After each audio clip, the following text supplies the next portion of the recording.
My company docked everyone's bonus to pay for the CEO's motivational retreat, so I made sure he got exactly what he paid for. I worked for 4 years as an operations manager for a mid-sized logistics company in Ohio. About 150 employees, family-owned on paper. But the founder's son, let's call him Chad, took over as CEO 2 years ago after his dad retired. Chad was 32, MBA from somewhere expensive, and had read exactly one book about disruptive leadership. He immediately started implementing nonsense.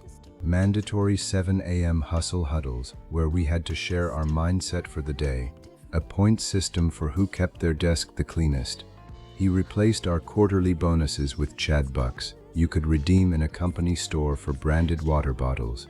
But we put up with it because the actual work was fine and our team was great. Until November last year. Every year we get a real, actual money bonus in December. It's not huge, but for most of the warehouse staff and drivers, it's like $2,000 to $3,500. It's how they pay for Christmas. It's been a company tradition for 20 years. It's in the handbook. In early November, Chad calls an all-hands meeting. He's beaming. Team, I've got incredible news. Instead of our outdated bonus model which breeds complacency, we're going to invest in you. He clicks a PowerPoint slide. It's a picture of a resort in Scottsdale, Arizona. We're sending the entire leadership team, that's my executive team of 6 people, to a 5-day executive mindfulness and extreme leadership retreat. Think of it as a bonus for your soul. It features guided ayahuasca-adjacent meditation, golf with a Navy SEAL, and a private concert from a guy who was almost on The Voice. This is a $45,000 investment in our future. Someone in the back goes, "Wait, what about our bonuses?" Chad's smile doesn't break. Great question, Mark. We are reallocating Q4 bonus funds to cover this transformational experience. When leadership grows, everyone grows. This is trickle-down inspiration. Silence. You could hear the AC unit. He had canceled Christmas bonuses for 150 people to pay for a 5-day bro trip to Arizona for himself and his buddies. Morale died overnight. 2 of our best drivers quit that week and went to our competitor. HR got flooded with complaints, but HR reports directly to Chad. I was pissed, but I'm also the person who handles vendor contracts, invoicing, and our compliance filings. I know where everything is. And I remembered something about that retreat. When I was setting up the vendor profile for the resort so accounting could wire the money, I had to read the contract. It was not just a hotel booking, it was a corporate retreat package. And in the fine print, under Section 8, Client Responsibilities, it said, "Client agrees to provide final attendee list and any dietary/medical/accessibility requirements no later than 14 days prior to arrival. Client further agrees to ensure all attendees have completed the required liability waivers and pre-retreat health screening forms provided in Exhibit B. Failure to provide accurate information may result in forfeiture of certain activities without refund." The resort had sent Exhibit B a week later. It was a packet of like 30 pages of forms. Super intense health questionnaires because of the extreme activities: horseback riding, desert ATV, hot yoga in 110 degrees, that weird meditation thing. Chad just forwarded the email to me with PLS handle THX. I was supposed to distribute, collect, and submit them. I didn't. I put them in a folder on my desktop labeled Chad Soul Searching and forgot about it on purpose. For 3 weeks, the resort's event coordinator, Jessica, emailed me almost daily. "Hi, just missing the forms for your group." I kept replying, "So sorry. CEO is traveling. We'll get them ASAP." So excited. Then, 13 days before the retreat, 1 day before the 14-day deadline, I submitted everything. I filled out every single form, meticulously, honestly, with great attention to detail. For Chad, severe horse allergy, severe nut allergy, vegan janjamibyan, celiac disease, requires wheelchair-accessible ground floor rooms due to chronic vertigo, and a note that he experiences severe motion sickness on ATVs and cannot be in direct sunlight for more than 20 minutes due to a photosensitive skin condition.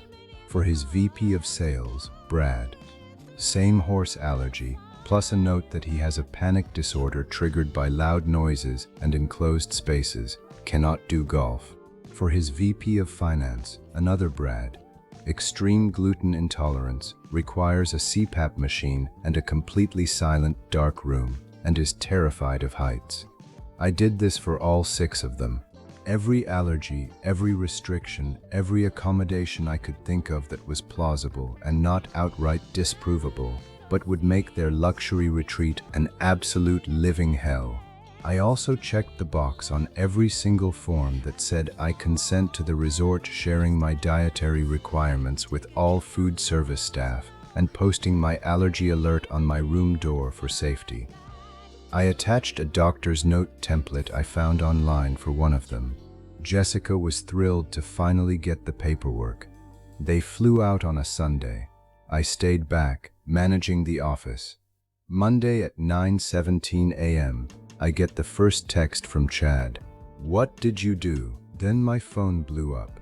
Because here's what happened at the $45,000 retreat. They arrived and were put in the ADA accessible rooms on the far edge of the property, away from the pool and bar, because of the wheelchair requirement. Chad tried to say he didn't need it, but the resort said, "We must honor medical forms for liability reasons, sir. We cannot move you." At dinner, the chef came out personally to explain to Chad that because of his severe allergies and strict dietary restrictions, he could not have anything on the regular menu, the special BBQ menu, or the tasting menu.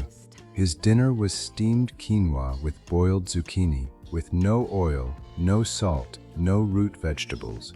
For 5 days, the horseback riding excursion canceled for the whole group due to severe allergies. They sat in the lobby while the instructor gave them a PowerPoint about horse history. The ATV tour canceled for motion sickness reasons. They were given a mindful nature walk at 6 a.m., but Chad could only be outside for 20 minutes, so he had to go back after 20 minutes while his team kept walking. The golf with a Navy SEAL? Chad and Brad couldn't go due to noise triggers and sun exposure. They spent the afternoon in their dark, silent rooms. And the best part, because of the allergy alerts posted on their doors, housekeeping refused to bring them the complimentary nut mixes, wine, or even the luxury bath products. They were given hypoallergenic everything. The resort, trying to be super compliant and avoid a lawsuit, followed my forms to the letter. Chad called me screaming on Tuesday from the resort lobby.